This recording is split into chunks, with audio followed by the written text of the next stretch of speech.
Well, as COVID cases have been on the rise, we are seeing a drop in air travel. This week, the TSA passenger data earlier showed the lowest level of daily passengers since May 11th. It's been quite the fall off as more and more people are concerned about the Delta variant. And particularly, of course, we've even seen the CDC kind of warn against air travel for unvaccinated Americans. And for more on what that means for the space, I want to bring on Jonathan Root, Moody's CFA, Senior Vice President, joins us right now. And Jonathan, I mean, when we look at it, you know, it's tough to compare even year over year. So a lot of people looking back to 2019 levels. But how does it look when we project to what we're expecting to see over Labor Day weekend here for travel, now that their concerns are very real? So we're not overly concerned about the level of travel over the Labor Day weekend. We are looking at the TSA volumes very closely. And, you know, those show that there was a tremendous recovery in domestic demand for the summer, which did slow in August with the Delta variant. What's interesting is if you look at week to week averages comparing 2021 versus 2019, they were moving close to lockstep over that 2-year comparison until this past week. This past week, the volume dropped off by a factor of 2 relative to the 2019 level. Of course, the Delta variant is going to get most of the credit. I think what's interesting is we have a late Labor Day this year, and I'm not suggesting that corporate travel was going to rebound right away, immediately, but I think that delayed Labor Day is slowing some corporate travel. Corporate travel is going to slow looking forward relative to our prior expectations because of the Delta variant. Jonathan, when you think about the numbers that we're seeing from TSA in the drop-off, how much of that is just the progression of the travel season, the fact that we're at the end of summer at a time when we saw really high rates, especially for airlines? How much of that can you really peg to the Delta variant versus just this being the end of summer when things do tend to drop off, at least for families with kids returning to school, things sort of resuming in the fall? Now, that's a great question and a great observation. Very difficult to break out the components contributing to the decline. But, you know, when we take a step back, I agree with you. Schools have opened, not uniformly across the country, but I think there's, you know, a rush for people to take their summer vacation before school starts.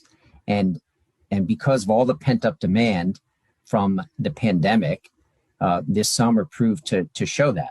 So I think that is an important element. And again, when we look at the week-on-week trends comparing to 19, the two curves look the same until this past week. And so I think there are multiple factors. It's not the Delta variant. When we changed our outlook to positive, it's a long-term view. We have a 12 to 18-month view. And we knew there were going to be bumps in the road. We couldn't name what they'd be, but we knew that we anticipated there'd be some surges and so on. And there may be more, but we think when we look out 12 months from now and even sooner, the trajectory will be upward sloping, and international travel will come back and corporate travel will come back, though now delayed because of the expectation of slower office openings attributed to the Delta variant. Yeah, some bumps in the road, some turbulence as the case may be here, but you got Southwest, some of these stocks off about 20% since the beginning of June. And a lot of this, I think, might be self-inflicted, right? You had in the earnings season, you had a lot of these CEOs talking about a return to profitability in Q3 and really flexing confidence when it came to projecting this out. Of course, no one really knows how the Delta variant is going to go here, but if you do have that longer-term trajectory, 12 to 18 months, I mean, is this kind of a perfect time to buy off the weakness here if you're expecting things to improve, holiday travel coming up? I mean, how do you look at maybe the relative risk-reward? Sure. Well, I appreciate the question.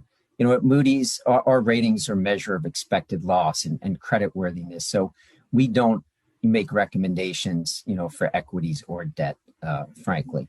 But as you said, there were some hiccups over the summer in the operations due to weather, but also due to staffing. And we take a step back and look at this industry. I can't name another industry that lost 90% of its demand for an extended period.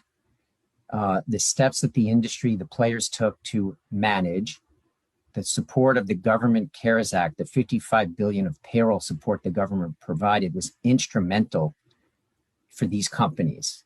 and then, they had to reduce expenses, labor as well. So it was a tremendous challenge. And I don't think anyone anticipated that in June and July of this year, there'd be 80% of traffic compared to, 2019. So, they're doing the best they can. They've, I think, managed quite well. And, again, we focus on, creditworthiness. And these airlines are in a very strong position right now, given their liquidity, the cash. Yeah. Cash on balance sheets today is about $40 billion more than it was at the end of 2019. Admittedly, that came from debt. No, it's a good point. And maybe taking a debt approach there, might make sense when you think about other industries that also saw a complete fall off in demand. I'm thinking the cruise lines and in kind of a different position they might be when we reach the other side of this, saddled with debt. But airlines, it sounds like you're saying, don't necessarily have that hurdle to get past once we do get out of this. So, relative, if you were to give it a grade, your confidence on the other side, if demand comes back to where it was in 2019, how well positioned they are to continue operations the way they used to. Yeah, the U.S. players are strongly positioned, frankly, and they have liquidity is very strong at each of the players today. And what's key over the next 3, 6, and 9 months is whether they can operate at break even or positive cash flow generation. And the players were positive cash flow in June and July. There's been a slowdown in ticket sales because of the Delta variant. But what's really important is with the cash they have on balance sheet today, upwards of $60 billion in the aggregate for the 8 airlines that we rate. As long as they can be break-even cash flow through these periods like the Delta variant, and they may even burn some cash flow from operations. But as long as these periods of a variant are relatively short, the Delta variant I've seen in data in different places, it runs about 8 or 9 weeks as an example. And if there can be this snapback like there's been at other times, then these companies should preserve much of the cash they have today, which will be available to repay debt in the future as the whole system gets back to normal.